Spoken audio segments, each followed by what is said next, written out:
Hello, ShortMeTina here from ShortMeTina.com. I am back. I hope you guys have missed me because I've missed you guys.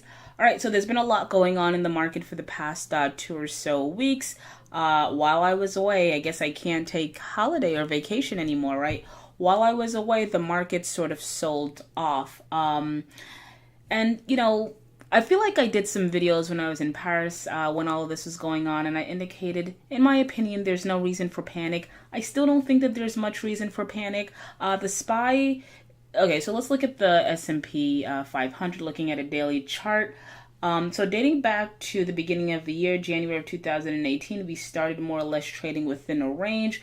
We broke out of that range in July. We went as high as around 293, 294, and then we've since pulled back. We closed at 275, slightly under that one support and now resistance level of around 280. There is definitely a possibility that we drift further and we hit that support here of 260, but even if it does that, like, it would still be within the range that it started at the beginning of the year.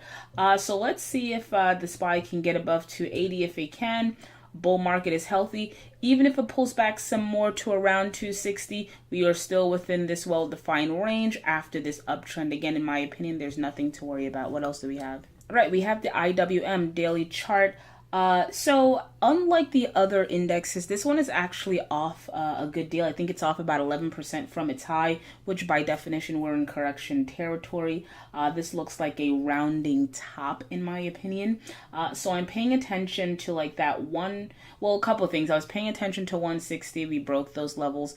Critical level in my opinion, but you know, things again aren't dire. You know, being off 10% is by no means anything to lose sleep over, in my opinion. Definitely it's something to alert you, but I don't think it's time to liquidate everything and go short. In my opinion, we're not there as of yet. So going into tomorrow and this week, in the remainder of the month, I'm paying attention to that 150 level. A breach of that, and more than likely we're going to revisit the February lows of 142.50. Now, if we cannot hold above those levels, then things get a little bit ugly, because if we breach that, then in my opinion that might be the cue to go short, and things might get a little bit more ugly from there. What else do we have? All right, QQQ. Again, still in this clear uptrend that started back in 2000 and... Wow, we gotta go far back. I'm guessing around 2008. Still in that clear uptrend that started back in like 2008. So going into tomorrow, this week, this month, paying attention to that 170 level. If 170 breaks, then you're kind of violating that uptrend. But again, we're not there yet. We're still above this support level here of 170. What else do we have? All right, let's round it out with AMD. So if you've been listening to me, you know that I've been calling for a pullback for quite some time now. I was actually calling for a pullback around that 27, 28 level. Stock kind of like shot up, went as high as almost 34. Now we've pulled back some.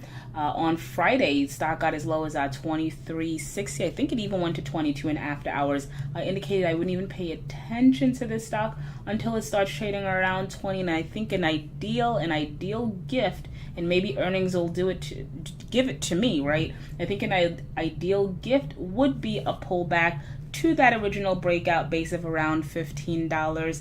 If the stock gets there, I think it's your cue to go long. So let's see what's happening now. Stock closed at 25. Again, not interested in buying anywhere up here. Let's look at that $20 level. Let's see if the stock gets there. And I'm hoping for some sort of crazy earnings sell-off, which is very much so possible, to bring the stock back to around 15. And at that point, I will consider going long. So that's kind of it. Did some recaps on the market. In my opinion, we're kind of fine. Still need to pay attention though. Let's be alert, but I don't think it is our cue to completely go short. I think right now with this correction or this sell-off, I think it's the ideal buying opportunity, but that is just my opinion. ShortMeTina here from ShortMeTina.com. If you enjoyed any part of this video recap, do two things for me. One, head on over to my YouTube page at ShortMeTina, hit that subscribe button, turn on notifications. I do videos every single day. This ensures that you do not miss one. Then head on over to ShortMeTina.com, sign up, become a member. Thank you for listening, and as always, thank you for the support.